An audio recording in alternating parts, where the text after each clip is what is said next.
100만 명 이상이 해외로 나가기도 하고 그렇습니다. 자, 그런데 왜 추석을 맞이해서 이렇게 온 민족이 이렇게 큰 절기로 지내느냐? 사실은 그 우리 민족의 감사하는 마음을 가지고 감사절기죠. 추수감사주의를 미국에서는 11월에 드리지만은 우리 한국은 그 풍토 기후상 9월부터 감사절기를 맞이하게 됩니다. 왜냐하면 이제 핵국식이 나오고 핵과일이 나오고 이제 그 무더웠던 여름과 지루한 장마가 끝나고 찬바람이 솔솔 불죠. 추석 때 되면. 그러면서 감사한 마음으로요 이제 떡을 빚고 송편을 만들고 그래서 자 이웃과 나눠 먹고 그동안에 찾아뵙지 못했던 이제 돌아가신 부모님 산소에도 가고 또 살아계신 어르신들도 배웠고 형제자매들이 만나고 그러는 이제 감사절기입니다. 그래서 더도 말고 덜도 말고 한가위만 같아라 그러죠. 한가위라는 게 추석의 이름인데 물론 이제 음력을 셀 때 분위기죠. 뭐 요즘 다 양력을 세니까 8월 한가위 의미도 잃어버렸고 특히 우리처럼 미국에서 살면요 연휴가 아니에요. 그래서 그냥 일상에 묻혀가지고 추석인가 그럴 정도로 지나가기도 하죠. 그래서 일부러 제가 추석 이야기도 하면서 그 명절의 분위기를 좀 맛보려고 그럽니다. 그런데 여러분 저는 그렇게 생각을 했어요. 추석이다 그러면 제일 중요한 의미는 만남이죠. 만남. 돌아가신 부모님 산소에 가서 뵙던 살아계신 부모님을 뵙던 일가 친지를 뵈던 만남입니다. 서로 만나면서요 보고 싶은 얼굴을 보면서 평소에는 못 보니까 그런 이제 휴가 때 명절 때 쉬면서 그동안에 보고 싶은 사람들을 다 만나는 거죠. 근데 여러분 이 만남에는 내가 보고 싶은 사람도 있지만은 그러나 누군가가 나를 보고 싶어하는 사람들도 있어요. 그래서 우리 천국에 대해서 계속 말씀을 드리는데 만남, 그리움이라고 하는 것도 내가 그리운 사람이 많은 것도 뭐 많은 사람을 그리워하니까 좋은 일이겠지만은 그러나 누군가가요 나를 그리워하고 있고 누군가가 나를 필요로 하고 있다면은 그것도 참으로 감사한 일이죠. 누군가가 나를 필요로 한다는 거예요. 그래서 오늘 말씀을 준비하다가 천국도 역시 그렇구나 하는 걸 깨닫게 되었습니다. 여러분 우리가 필요해서 예수님을 믿을 수도 있어요. 예수님이 내게 필요한 존재가 됩니다. 그래서 예수님을 이용을 할 수도 있어요. 예수님 물론 우리에게 있어야 합니다. 그런데 성경을 자세히 다시 보니까요 예수님이 필요로 하는 사람도 있었습니다. 예수님도 필요로 하는 제자들이 있었다는 거예요. 예수님이 필요로 하는 사람. 그래서 오늘 제목을 그렇게 했습니다. 예수께서 필요로 하는 제자입니까? 내가 필요로 하는 예수입니까? 그래서 여러분 어느 답이 어떻게 답할 수 있겠어요? 내가 예수님을 필요로 하시나요? 아니면 예수님이 정말 우리를 필요로 하는 사람이 되었어요? 예수님이 필요로 하는 사람일까요? 예수님은 여러분 아시다시피 12명의 제자를 택하셨죠? 그래서 함께 있게 하시고 능력도 주시고 귀신도 쫓아내시고 하나님의 나라도 전파하게 하셨어요. 그런데 그 12명의 제자들이요 항상 13명이 돼서 함께 움직인 게 아니에요. 어느 본문에 보면은 예수님이 그 12명의 제자 가운데서도 특별히 3명을 선택하셔서 3명과 함께 다니신 것을 우리가 발견할 수 있죠. 그러니까 네 복음서에 다 나오는데 특별히 마가복음에서만 보면 이렇게 3번 찾아볼 수 있습니다. 예수님이 12명의 제자 중에 3명만 데리고 다니신 사건이 있는데 자 누가복음, 마가복음 5장에 보면 3번 나온다는 사실이에요. 그 첫 번째가 회당장의 딸이 병들어 죽게 되었습니다.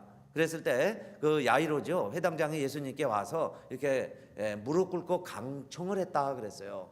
그것은 얼마나 그 회당장이면 그 동네의 대표죠. 그 동네의 지역 유지입니다. 대부분 연장자예요. 그런 사람이 예수님의 발 앞에 와서 무릎을 꿇고 많은 사람들 앞에서 강청을 했다는 것은 그만큼 간절하다는 이야기죠. 그런데 왜 그렇게 할 수 있었느냐? 자기의 딸이 죽어갑니다. 심한 병이 됐어요.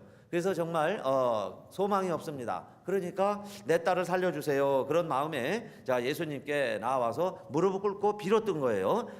내 간구하여 내 딸이 심히 고통하고 있는데 꼭 오셔서 구원하여 주세요. 살려주세요. 이렇게 강청을 했습니다.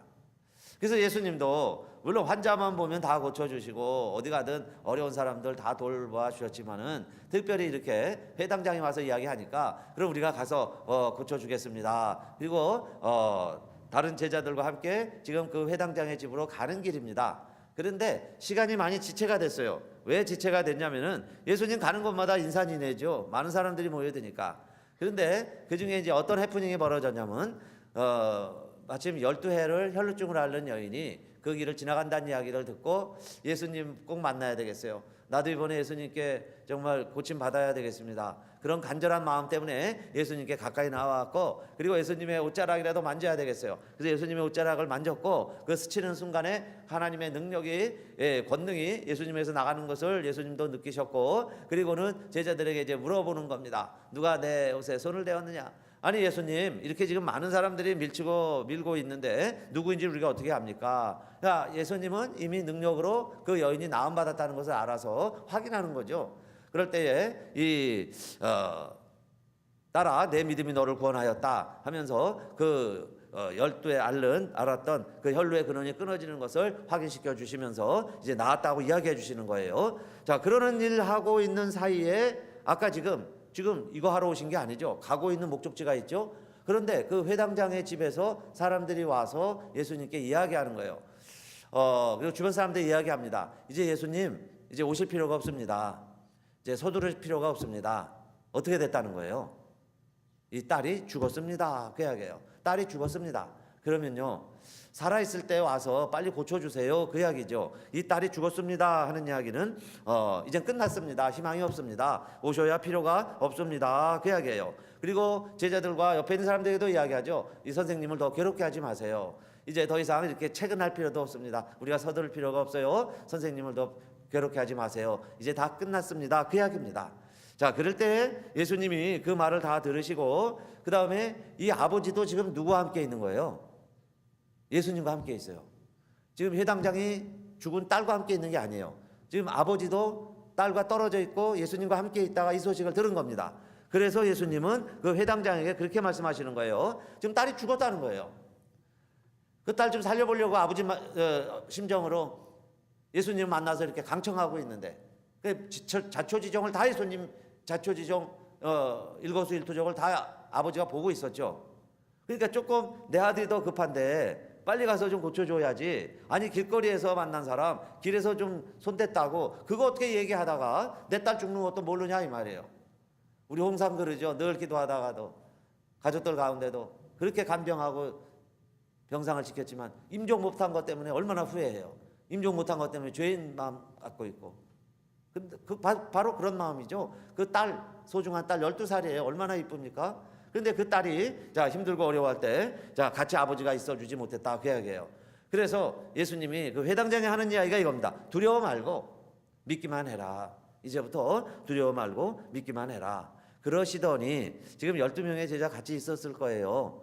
자, 오늘 제가 왜 이 말씀을 언급하냐면 그런데 그 많은 제자들이 있고요. 많은 사람들이 있는데 이미 끝났다고 하는 초상집에 이제는 오셔봐야 소용이 없습니다 하는 초상집에 누굴 데리고 갔냐 그 말이에요. 12명의 제자를 다 데리고 가신 게 아니고 3명의 제자만 선택을 하시죠. 그게 바로 베드로, 야고보, 요한입니다. 요 세 제자가 계속 예수님 가실 때 선별해서 가신다면 데리고 다니셨던 제자들이다 그 이야기예요. 베드로, 야고보, 요한. 그런데 특별히 예수님이 의도적으로 구별하셨다는 것을 어떻게 할 수 있냐 하면은 아무도 따라옴을 허치 아니하시고 그래요.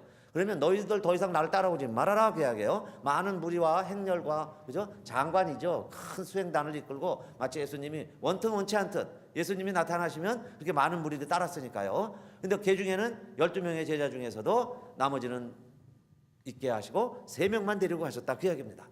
그러니까 뭔가 예수님의 의도하심과 우리 하나님의 뜻이 있겠죠. 왜 3명의 제자들만 데리고 다니시냐 그 말씀이에요.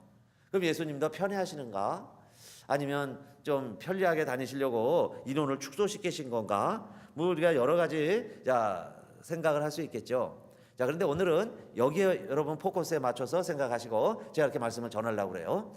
자, 왜 3명만 데리고 오셨느냐? 왜 3명만 데리고 다니시느냐? 또 이번만이 아니에요. 앞으로 2번 더 연극을 하려고 그래요. 그런데 여러분 그 장소에 가보니까 자, 사람이 죽었죠. 그런데 헌화함과 사람들의 울며 시임이 통곡하고 있었다 그랬어요. 여기 헌화입니다. 참 어려운 말인데 헌화. 옛날 번역이죠. 헌화. 헌화는 꽃을 드리는 걸 헌화라고 그러니까 이해하겠는데 헌화라는 건 뭐예요? 헌이 아니고 펀입니다. 펀하. 이건요 마구 짓거리고 시끄럽게 하고 떠들고 있고 그런 장면을 말해요. 그러니까 혼란스러운 거죠. 질서적으로 하는 게 아니고 마음대로 막 하는데 보니 뭐 아버지도 안 계시죠. 딸은 갑자기 죽었죠. 그러니까 사람들이요 막 짓거렸다. 그게 펀합니다. 시끄럽게 했다. 막 떠들었다. 그 표현이에요. 그대로. 그리고 사람들은 울며 심히 통곡을 하죠. 그래서 예수님이 들어가셔서 모르는 것처럼 물어보시는 겁니다. 아니 왜 울고 왜 헌화하느냐? 왜 이렇게 시끄럽게 하느냐? 이 자책이죠. 책망이십니다. 그랬더니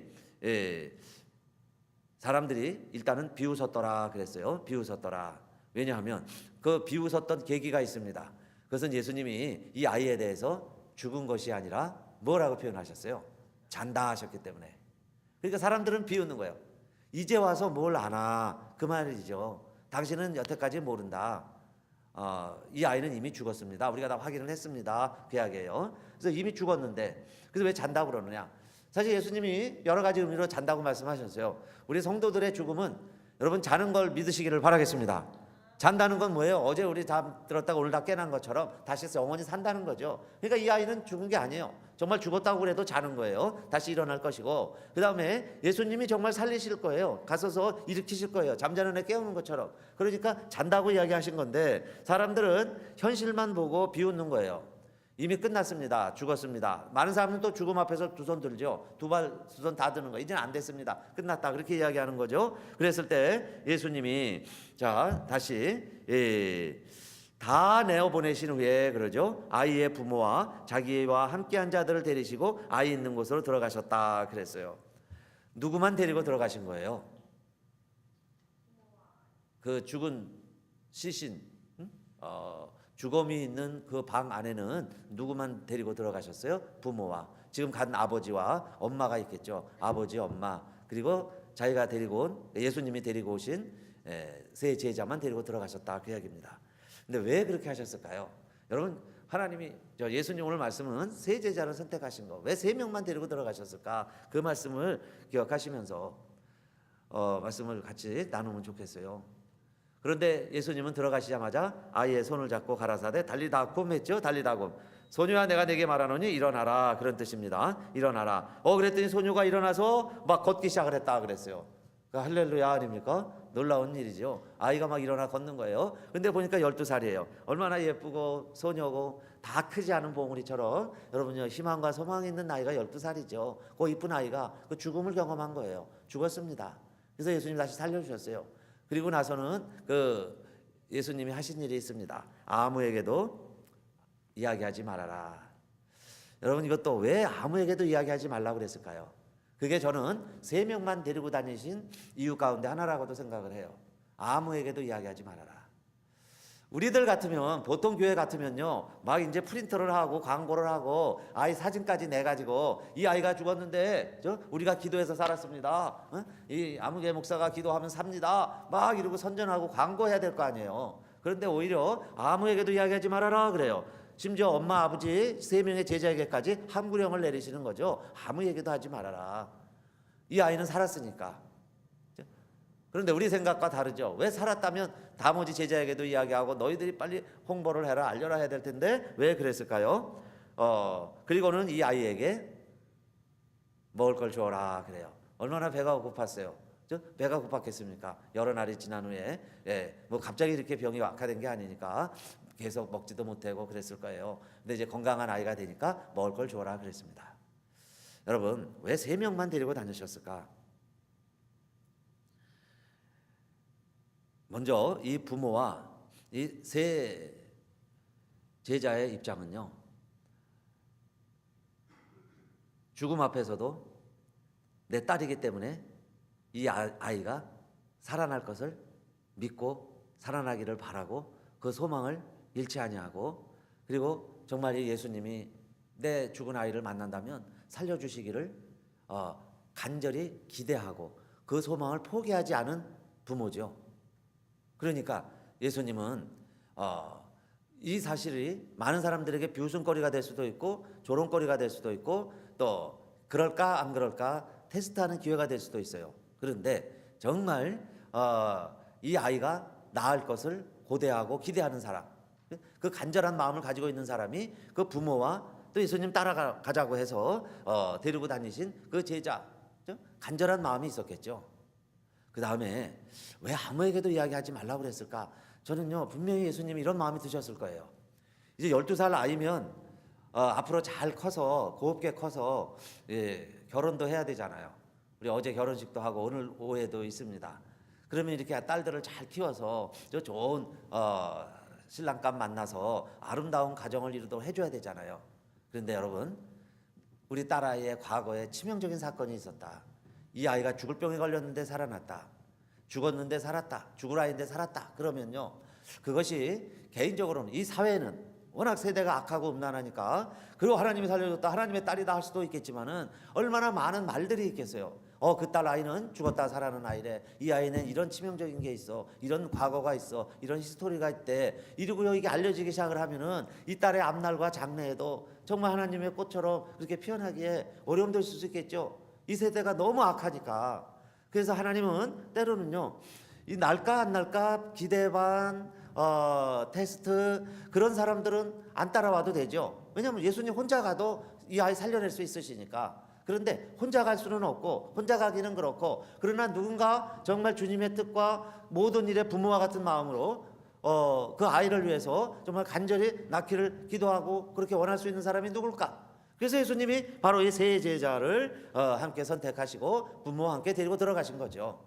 그러니까 오늘날도 그래요, 여러분. 우리가 잘못하면요, 뭐 간증을 한다 또는 교회를 위해서다라고 이야기하지만은 그런 가운데 개인적인 치명적인 약점을요 한없이 막 드러내면서, 그리고 그게 하나님의 영광을 위하는 일이라고 생각하는데, 그 하나님의 영광 아래, 교회라는 그 그늘 아래 뭐 수많은 또 다른 제3의 오히려 피해자가 드러날 수도 있죠.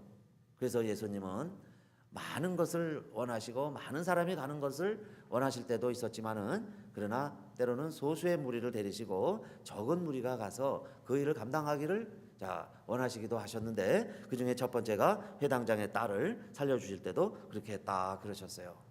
그래서 여러분, 우리는 그 결과 때문에 항상 낭망할 수 있어요. 아이가 죽었다 하는 결과죠.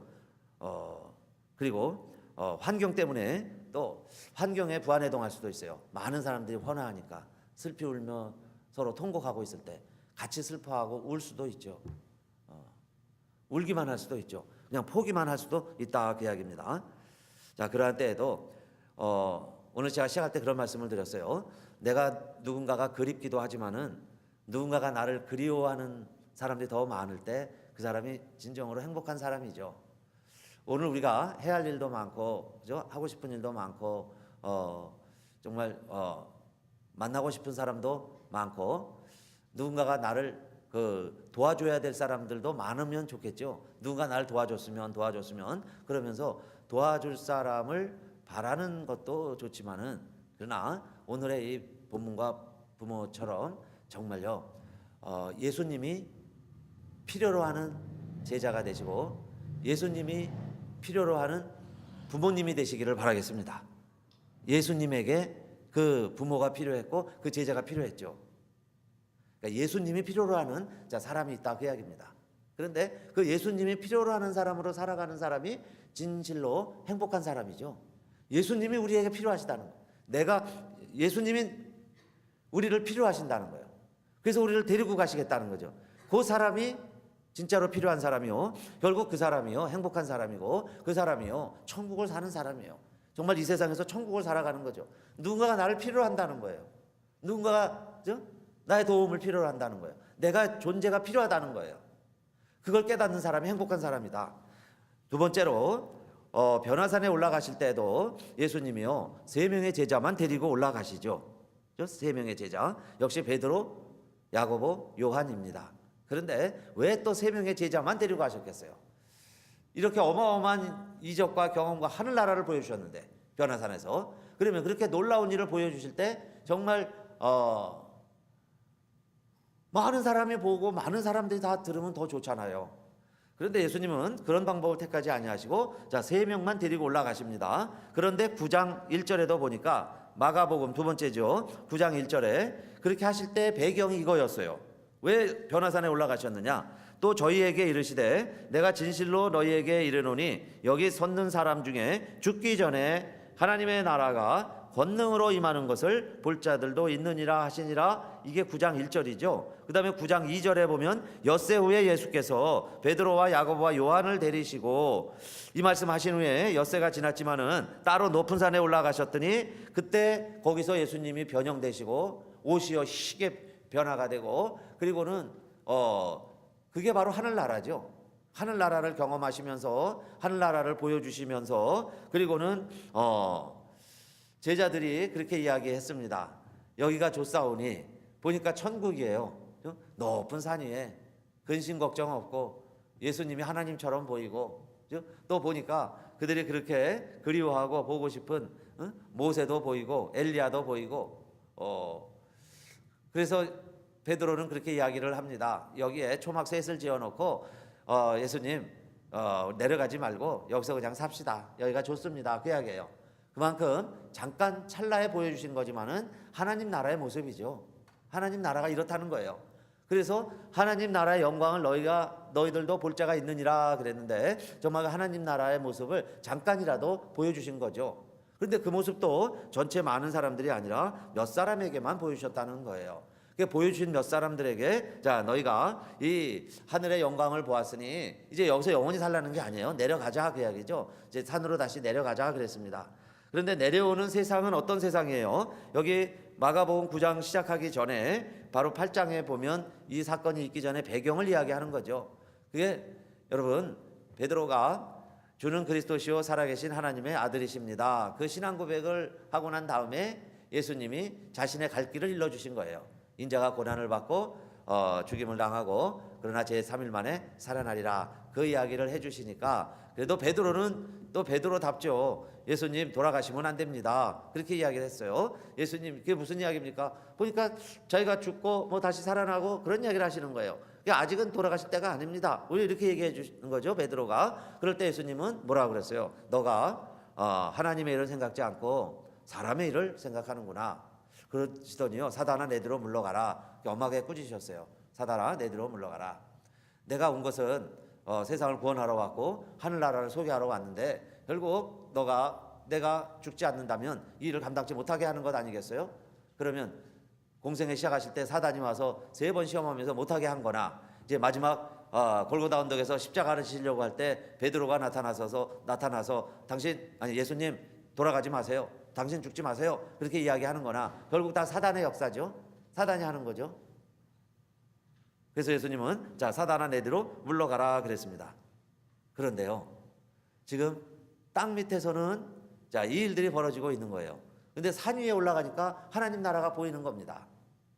그럴 때 예수님은 자 소수의 무리들에게 뭘 보여주신 거예요? 하나님의 나라를 보여주시면서 그 다음에 하나님의 나라를 본 자들이 그러니까 소수의 무리들이 항상 하나님의 계획을 알죠. 하나님의 뜻을 아는 사람들은 소수의 무리들이에요. 그래서 베드로와 다시 야고보 요한에게 변화산에 올라가셔서 너희는 하나님의 나라를 보았으니 이제는 이 땅에 내려가서 하나님의 나라를 소개하면서 예수님이 하신 것도 회개하라 천국이 가까웠느니라 첫 번째 메시지였죠. 마지막까지 인자가 다시 올 것을 볼 자들도 있느니라 하시면서 하나님의 나라를 소개해 주신 겁니다. 그래서 여러분 두 번째는 하나님의 나라를 보는 자들은 그리 많지 않다는 이야기예요. 소수의 사람들이 비전을 보고 꿈을 꿉니다. 그런데 그 꿈을 가지고 자, 이 세상에 내려가서 너희가 이 꿈을 함께 나누어라 그 이야기죠. 그런데 여러분 우리 사는 삶은 어때요? 눈 감으면 천국이고 눈 뜨면 지옥이다 그렇게 말하죠. 눈 뜨면 다시 현실이 보이는 거예요. 왜냐? 예수님도 죽음이 직면해 있어요. 죽음을 앞두고 있죠. 제자들은 그걸 하나도 이해 못하죠. 심지어 12명의 제자들 다 이해 못하는 거예요. 그래서 변화산에 올라가셔서 하늘나라를 잠깐 눈으로라도 보라고 보여주신 겁니다. 그러니까 우리 보고 어떻게 살라는 거예요. 이제 눈 감으면 보이는 하나님의 나라, 눈 뜨면서 이 현실은 암담하지만은 때로는 지옥 같아 보일지라도 이 현실 속에서 천국을 살아내라 그 말씀이죠. 천국을 살아보라 그 이야기예요. 그것이 항상 적은 수의 무리다라는 겁니다. 예수님이 부르신 나머지 제자들도 다 그걸 이해하지 못하고 감당하지 못했어요. 심지어 이 세 명의 제자들까지도 마찬가지입니다. 그런데 예수님이 원하시는 건 뭐예요? 내가 그러한 너희들이 필요하다는 거예요. 그러니까 제자들이 몰랐지만은 그러나 이제 하나님 나라를 보았으니까 훗날 예수님이 부활하신 후에 이 세 제자들이 나머지 제자들도 마찬가지죠. 뭐 다 이제 부활의 증인이 되지만은 특별히 세 제자들이 앞장서서 하나님의 나라를 소개하는 일꾼들이 됩니다. 그러니까 예수님이 필요로 하는 사람은 누구냐? 정말 천국의 비밀을 맛보고 이 세상에서 산에서 경험한 하나님의 나라, 이 땅에 내려와서 평지에서 그 천국을 알리면서 살아가라. 오늘도 그 사람이 주님이 필요로 하는 제자들이고 또 저와 여러분이 가야 할 길이고 그렇게 사는 길이 때로는요 행복한 길이고 또 복된 길인 줄로 믿으시기를 주님의 이름으로 축원합니다. 하나님의 사랑이 누구와 함께 한다 그랬어요. 하나님의 사랑이 십자가의 길을 걷는 자에게, 순교자의 삶을 사는 자에게, 조롱소리와 아무리 많은 핍박이 있을지라도 주의 순결한 신부가 되기 위해서 그 길을 가려고 하는 자에게 하나님의 사랑이 영원히 함께하리 그랬습니다. 하나님의 사랑이. 그러니까 우리가 적은 무리일지라도 저 사람들이 막 조롱을 할지라도 주와 함께 그 길을 가면서 정말 내가 맛본 천국의 경험, 눈 뜨면 현실이에요. 그러나 눈 감고 보이던 하나님의 나라, 주님이 나에게 특별히 보여주셨던 그 감동, 그 은혜, 그 환상, 그 잊을 수 없는 모습, 그것만 빠져서 산다면 신비주의자가 되겠죠. 그러면 힘이 없어요. 그러나 다시 우리가 이 세상에 내려와야죠. 내 가정에 내려오고 여러분 일터에 내려오시고 또 우리 교회의 모습을 직시하면서 우리가 정말 주님이 필요한 사람이 오늘날 이 시대에 누군가, 여러분 천국의 비밀을 맛보시고 정말 천국의 환상을 가지시고 믿음으로 다 승리하게 되시기를 주님의 이름으로 축원드립니다. 그리고 마지막 세 번째는 예수님이 언제 또 나타나세요? 겟세마네 동산에 가셔서 거기 갈 때만 해도 12명의 제자를 다 데리고 가셨습니다. 또 최후의 만찬할 때도 12명의 제자를 다 앉혀놓고 하셨어요. 그러나 겟세마네 동산에 가시면서는 그 제자들에게 부탁하신 게 있습니다. 뭘 하라고 그러셨느냐? 이제 마가복음 14장으로 넘어왔습니다. 14장 32절에 보면 저희가 겟세마네라 하는 곳의 이름에 예수께서 제자들에게 이르시되 나의 기도할 동안에 너희는 여기 앉았으라 하시고 그랬습니다. 그러면 제자들에게 부탁한 게 뭘까요? 여러분 14장 32절 잘 읽으면 겟세마네 동산에서 제자들에게 이르시되 너희는 무엇하라 그랬어요. 제자들에게 이르시되 무엇하라 그랬습니까? 여러분요 우리 본문 잘 읽어볼 필요가 있어요. 오늘 우리가 잘 읽으면 우리가 깨달음도 오지만 위로도 되고요 소망도 넘치게 될 거예요. 예수님이 겟세마네 동산에 최후의 만찬까지 하신 거죠. 최후의 결전을 벼르기 위해서요 마치 목욕하고 하는 무사의 심정으로 성만찬 제자들의 발까지 다 씻어 주었습니다. 그리고는 겟세마네 동산에 오신 거예요. 그런데 제자들에게 요구하신 게 있습니다. 무엇하라 그러셨어요? 너희는 여기 앉았으라 하시고 sit here while I pray 그랬어요. while I pray, 내가 기도하는 동안에 너희는 sit here, 여기 앉아 있어라 그 말입니다. 앉아 있어라. 사실 놀라운 사실이죠. 제자들에게요 겟세마네 동산에서 앉아만 있어 달라는 거예요. 이 자리만 지키라는 겁니다. 자리라도 지켜달라는 거예요. 앉아만 있어 달라 그랬죠. sit here예요. sit here, 앉아 있어라 그랬습니다. 그러면 기도는 누가 하셨어요? 예수님이 하시죠. 예수님이 가셔가지고요 기도합니다. 그런데 더 깊숙이 들어가실 때 왜 꼭 세 명의 제자만 또 따로 데리고 들어가실 때가 있다 그랬죠. 여기서도 역시 또 베드로, 야고보, 요한만 더 데리고 가실세 그러죠. 그 다음엔 제자들에게는요 예수님의 감정도 표현하셨어요. 감정도 놀라시고 슬퍼하시면서 심지어는 이런 마음까지 하셨습니다. 내 마음이 심히 고민하여 죽게 되었으니.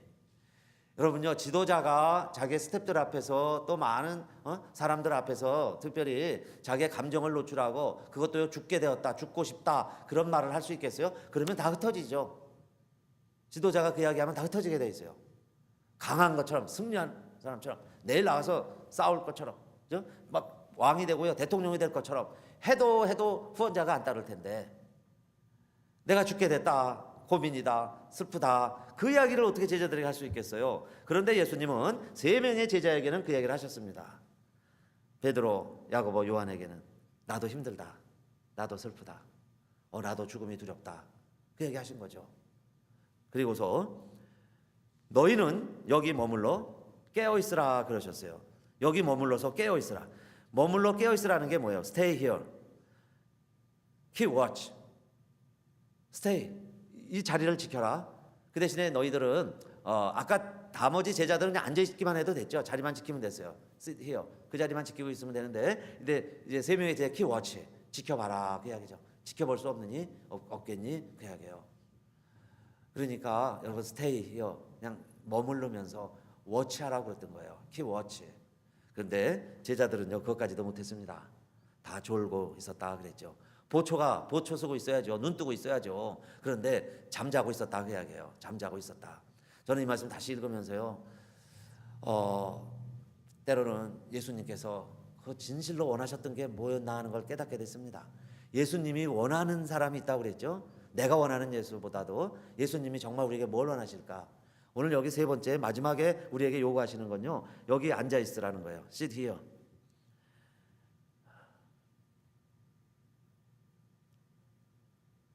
또 깨어 있으라는 겁니다. 깨어 있으라.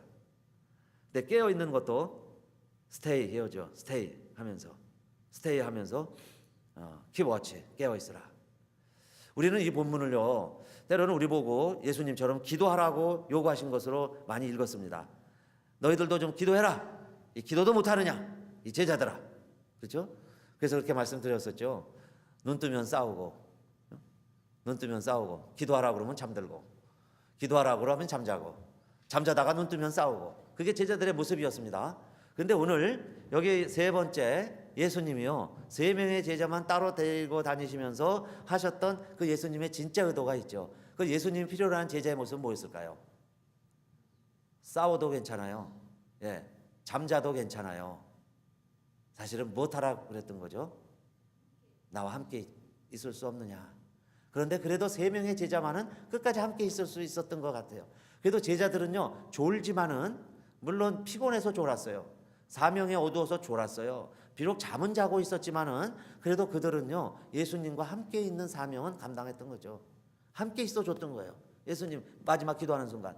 그러면 기도는 누가 하시는 거예요? 예수님이 기도하는 거예요. 예수님이 기도하시고 우리는 앉아 있으면 돼요. 깨어 있으면 되는 거예요. 예수님 어떻게 하시나 보고만 있어도 괜찮아요. 근데 우리는 그것도 못 해드렸지만 그러나 예수님 편에서 보니까 그래도 내게 필요한 12명의 제자였고 3명의 제자였어요. 그래서 예수님 마지막 식사도 같이 하셨고 그들의 발도 씻어줄 수 있었고 그리고 간절히 피가 땀이 되도록 기도하는데 그래도 옆에 졸지만은 같이라도 있었죠.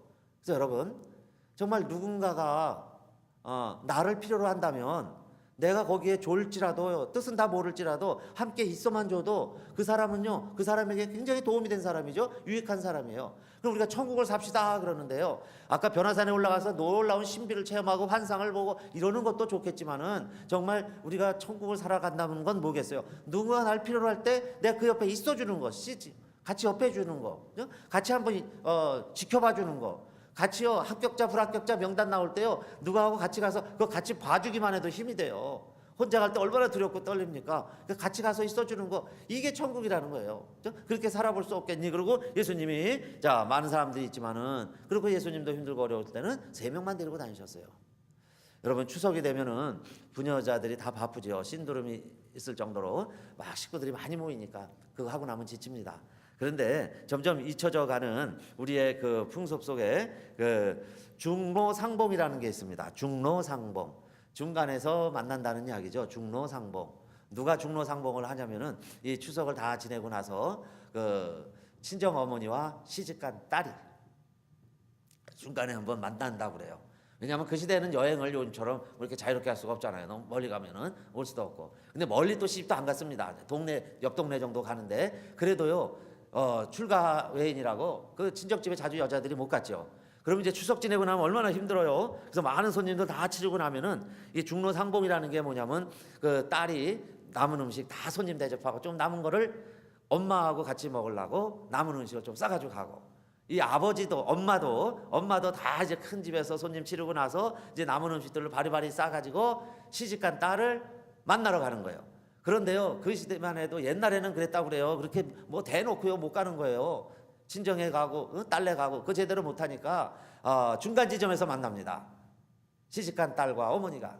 그래서 서로 싸가지고 음식을 나눠 먹고 그동안에 있었던 회포도 풀어주고 그리고는 잠깐이죠. 그리고는 다시 또 각자의 집으로 가는 거예요.